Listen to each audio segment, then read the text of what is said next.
Well, we shot some films. You say it says vintage carrot and chamomile. And you know, as a chef, all your life you've been told that you have to use fresh products. Fresh. And so did I think as well. Until we had this winter. Did you have a very cold winter here in Canada this year? Okay, in Denmark it was the same. It was the coldest winter I think I've experienced ever. The waters were frozen outside the restaurant, and it was just extraordinarily cold. Everybody got taken by surprise. Our farmers as well. A lot of our foragers, we didn't stock enough of ingredients into storage, and also we didn't pickle enough because we've been used to quite mild winters. This year we have a huge storage room with 100 kilos of roses pickled in and mushrooms and so on and so on. So we were there at the heights of winter, back then being considered the third best restaurant in the world, not having anything to cook with. No ingredients to put on the menu for all these people traveling in. And we're desperate. And we can't close for financial reasons. You have to keep open. You have bank loans and so on, you know. And we actually considered for the first time ever to import things. It was that bad. You know, we had frost for 30 days in a row, which is very unusual, day and night. And we couldn't get into the ground for all the things. So what happened, for instance, with the carrot, was that we went to one of our farmers, a great farmer, and we said, what do you have? Just give us, just show us, we'll see if we can use it. Don't leave out anything, show us, just tell us what you have. And what happened is that the year before, he had put carrots into the ground. They were supposed to be harvested in June. He didn't, because, you know, he has such a big crop and he forgets about things. And then he left it in the ground. Next year, next summer, he left it to rest this field. And then in autumn, for some reason, he took them up the ground and he put them in storage.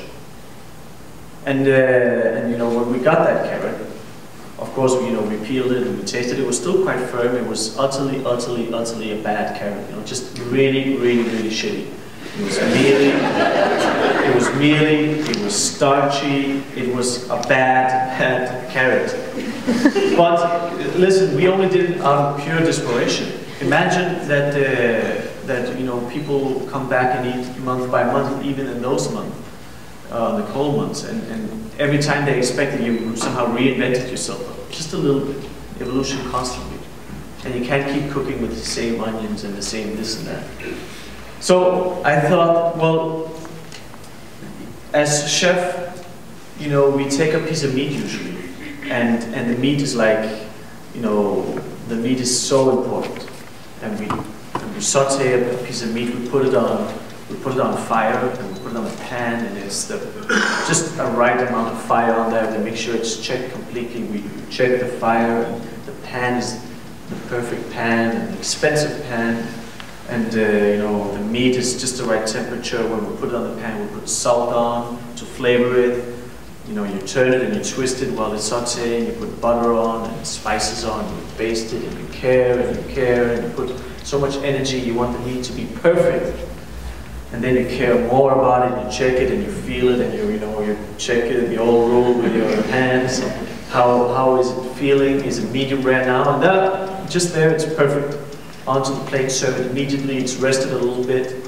You know, there's all these rules for how you should do it, how it becomes a perfect piece of meat. So we thought, why don't we try to do that with this carrot, or with any vegetable? Try to take as much care as we would cook the beef, or a tenderloin, or whatever, onto this carrot. So you'll see the dish in a second. But what happened was that you take this carrot and you saute it slowly on low heat, and we add goat's butter to it. You'll see the dish is made with chamomile because it's taken in spring. And then we added spices and herbs to it and kept twisting and turning and carrying and twisting and turning and basting. And what the finished end result, which you'll see in a bit of the carrot at least, was a leathery, just the right amount of chew to the outside. You know, when when the caramelization is just perfect on a piece of meat. It's a little crunchy but leathery at the same time. And the meat kind of melted together. This starchy meal consistency and somehow transformed by magic almost, and created this very meaty and sweet and full of flavor carrot. And that was of course a huge discovery for us, because as I said, all my life I thought that you can't eat 2-year-old vegetables, you have to eat them as fresh as possible. And you start thinking, perhaps carrots are meant to be like this. Perhaps carrots is not a delicious thing to eat as raw. Perhaps, what is the carrot meant to be, really? Because it's unlike any carrot I ever tasted, this one. It's better than a real carrot as we know it once sauteed. And it was so interesting.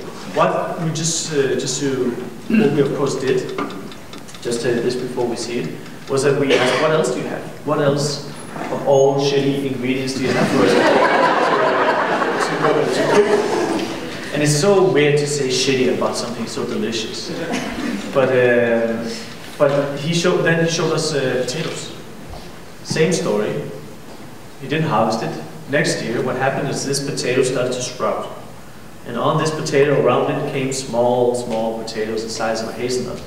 And they lift up the nourishment of the mother potato, resulting in, this small potatoes with the same texture as a carrot.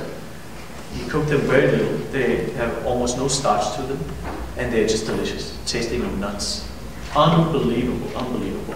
And you have like a 10-kilo pile of potato slush of rotten old stuff, and then you get 1 kilo of the potato caviar, so to speak.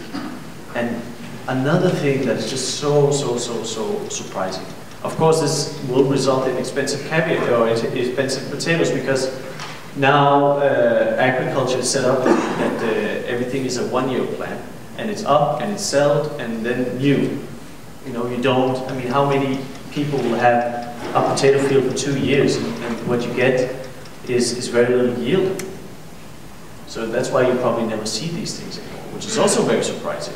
The way that if agriculture also started to innovate a little bit and looking at their ways of doing things could be quite different. So let's start the vintage carrot action. So you see here chamomile, it's a weed, one of the best weeds there is. This is quite a tall chamomile. We use this for infusions. On the bottom there's small chamomile, which is that one you see here. I'm sure you have it everywhere in Canada. It's so delicious. You can even eat it as a vegetable. In this case, you have the butter, the chamomile. I love chamomile with the vegetables. Fresh chamomile, the way it incorporates and infuses. So it sautés like this for hours. The head of these chamomile now have been cooked and are just delicious. Slight scent of flour and delicious to eat, which we'll use in the dish. Check this out. See, can you see almost this leathery, meaty texture to it? It's just a carrot that completely transformed. And look at the way that the color is with it. On this particular dish, we serve it with sorrel. This here is a stem of sorrel, which for me is the most delicious part. Usually the part you always throw out. And also kind of to, put the chamomile back into the dish, the stems of it. Different types of sorrel, and then sorrel juice. And that's a perfect example of a spring dish, or a way to incorporate these ingredients onto a menu, and also an example on how we need to cook, in fact, to make sure that we can serve 27 dishes when these great Canadians come over and want as much as possible. Then we have to make the carrot, the lead guitarist of the dish.